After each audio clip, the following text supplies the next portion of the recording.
Hey everybody, how's it going? It's Chase, it's me, your friend. Welcome to the episode of The Daily Creative. Just a quick reminder, this is a show where you call in, you call 1-802-962-4357, you leave your problem. If you're a creator, and I will try and solve it for you. I'll give you the best answer I know how, all the years and years up here, and I got some tools here at my fingertips, and a whole lot of experience. So we're gonna get right into the show. Hey Nasa, can you press play? I think we're gonna hear from Jesse, is that right? Jesse, all right. Let's go. Hey Chase, my name's Jesse Starr. My Instagram is Jesse Starr Photo. That's JESSESTARR. Nice. And I live in a small but well-known ski mountain town in Colorado. Sure, you've been here. I've been doing commercial advertising photography work since I moved up here, and I worked for the resort company for 4 years before going full-time freelance. Okay. My question is, how do I go about getting clients that are coming here to do advertising productions, but they're bringing in a photographer who doesn't know the area or conditions quite as well as I do? I particularly love lifestyle and resort advertising work. So any help would be greatly appreciated. Thanks, man. Sweet. One of the things I like about Jesse's question is that it's very specific. And one of the things that I want you to know, that because it's specific, you are going to immediately be able to hear the answer that I have for Jesse and extrapolate this answer into your world. So if you're not a photographer or you're not working at ski areas, you must pay attention to this, because I already know where I'm going with the answer to this question. So what he's saying is, just to rephrase his question, is like, how do I basically jump on the back of productions that are coming to my town and sort of own them? And I think it's important, you didn't use these words, but you're not ever stealing clients from someone else, but you're always landing clients because of the thing that this is the important part, you ready? That you know better and different than anybody else. What do you know, or what do you do differently than other people who are in the industry that you want to work in? And in Jesse's case, you can already sort of apply this to your world. If you're not Jesse and you're not a ski area photographer, Jesse, what you need to do in my mind is position who are all the companies that market skiing and or snowboarding and or winter sports, snowshoe companies, travel companies. Who needs the ski area as a core infrastructure to their photo shoot? That is a phenomenal thing. It's a phenomenal advantage, A, that you live there, and B, that you have this incumbent, really, really fine-tuned knowledge of that place.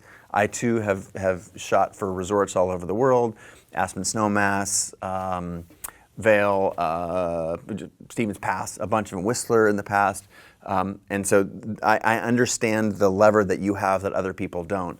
So given that you're never sort of stealing from a human being or an individual, and you're just trying to position yourself as someone who has this expertise, that is a very specific set of people that you need to get in front of as a market, from the marketing standpoint. It's beautiful. A lot of people struggle to find out who their target audience is, and they feel like if they run after this person, then they're turning their back on all these people.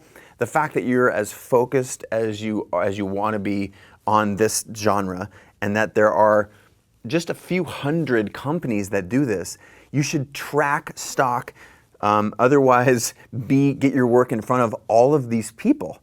And that's on a one-to-one basis, DMing on Instagram, shipping a portfolio, making sure that they're aware of your stuff, a mailing list, regularly communicating with them. This is a dream, and this is why the answer to this question isn't just about Jesse and ski area photography. It's about how narrow can you get your set of clients such that you can direct a very specific message to them. And in Jesse's case, it's like, hey, here's my work. I know you guys work all over the world.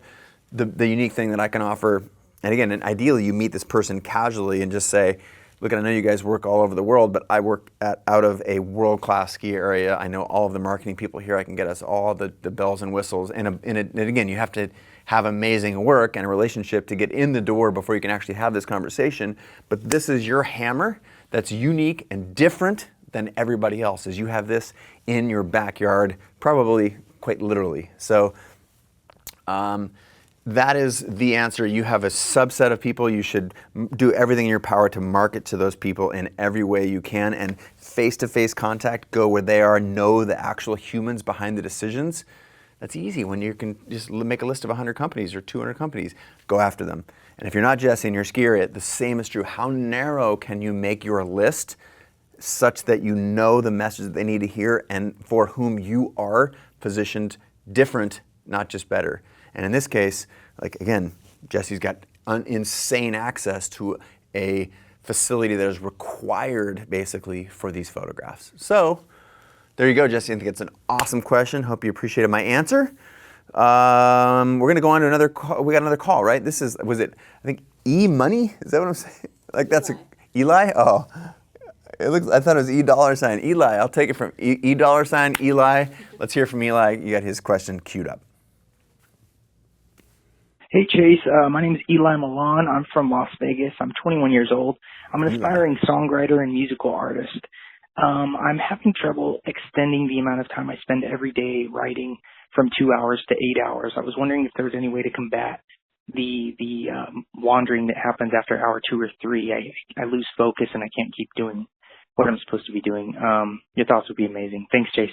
Nice. Eli, great question. Love hearing from writers. Again, just a reminder of how diverse the community is here. We've had balloon artists and entrepreneurs building big companies, and Eli's a writer. I think I'll get to Eli's specific question in a second, but the general question is how you stay focused and stay productive throughout the day. Now it's specific, so this is why it's useful for everybody to hear this answer.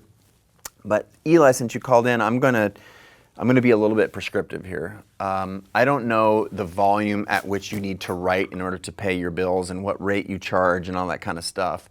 But talking about writing for 8 hours a day, I don't know anyone who's a successful writer that writes 8 hours a day.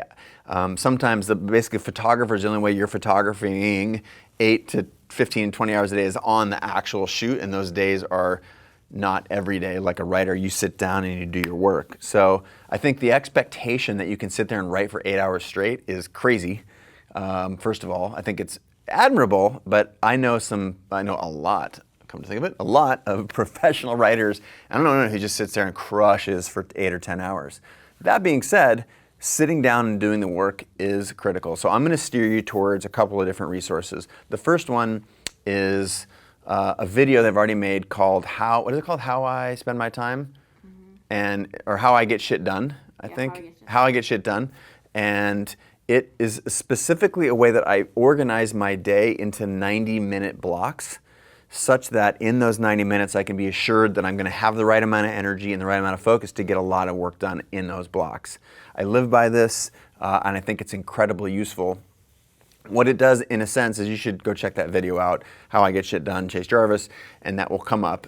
The short version is that by holding yourself accountable to these blocks, you sit down at a time and you do the work. That's every writer that I know, almost every writer, they do morning pages and they write even when they're not inspired. That's a good way to try and get 1 or 2 or 3 crappy pages, as they call it, out, just so they can get in the flow. And even if they don't write something magical, they've done some amount of work.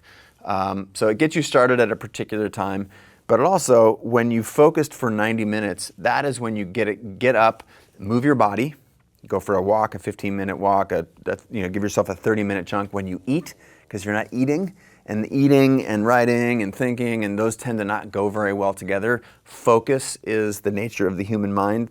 All kinds of science is validating that multitasking is completely fake. That's an example. Doesn't work. So my concept of these 90-minute blocks is based on experience that I've had on how to create and maintain that juice. And there's also a thing when you're realizing that you're starting to write bad stuff, or it's getting late at night and you're stopping making sense, to go away, get some inspiration from doing other things. It doesn't need to be going to the moon or the zoo or taking some trip to Europe. It can mean just getting outside and taking a walk and changing your environment and your mental state. I think you would find that wildly helpful. And it might also help you, like just being there for 8 hours, I don't think that's another thing I wouldn't advise. I would try and be there for the right 3 hours. The right 2 90-minute block periods where you know you can get a ton of stuff done. Again, I don't know the nature of your, are you freelance, are you writing books or articles? But again, just sitting there and grinding for 8 hours and being able to be really productive. If you have that skill, holy crap, don't be disappointed with anything less than like 5-6 hours. That's still otherworldly as far as I'm concerned. But take this with a grain of salt on what I'm prescribing, that you go take a walk and get some food. I think those things are the things that I would recommend to you, but they could be different for you. It could be meditation. It could be consuming some other material that's like the material that you're working on. If you're writing a nonfiction, if you're writing fiction, maybe go watch a movie, get inspired, come back, whatever, 45, 60, 90 minutes later, and do another great chunk of work. But what's important, the takeaway, is that really productive, making sure that you're productive for the time you're actually sitting there, if you can help it, that's a huge lever versus just sitting there. I am an advocate of doing work even when nothing's coming out to start the day off, but you need to have, working in chunks is going to dramatically increase your productivity. Whew. And just last nugget on that, if you're not Eli, the same is true. Like, I'm not a writer. I mean, I do write. I've written books and blogs and all that stuff, but I still operate in this same, I group like things together and I attack those things in 90-minute blocks because that's a wildly effective way to work. So you're not working on, email for 10 minutes and then trying to write something for 5 minutes and then taking phone calls for 5 minutes. That's just the recipe for mass distraction. So awesome. Hope that'll help with your productivity. Eli, right on you. Jesse, thanks a lot for the questions. Y'all, again, this is the show where I take your questions and I do the best that I can to answer them. I think I've had a lot of experience. Being a professional creator and or entrepreneur is the only thing I've ever done to make a living and a life for myself. I'm also pals with a bunch of people who do this kind of stuff on a regular basis, and I feel like there's a lot of really rich knowledge that comes out of here. Thank you. Are you sharing this? Because I think you'll get some love if you share these. I think they're valuable enough, and I've seen it on my Facebook feed that when you're like, holy shit, this is awesome. I love it. If you've ever gotten value from the work that I put out, please share that. That'd be awesome. And if you have your questions, of course, you can get a lot of information from not even asking the question, but from just listening. That being said, if you have a question, it's easy. 1-802-962-4357. That's it for this episode. Until next time, probably tomorrow. I'll see you.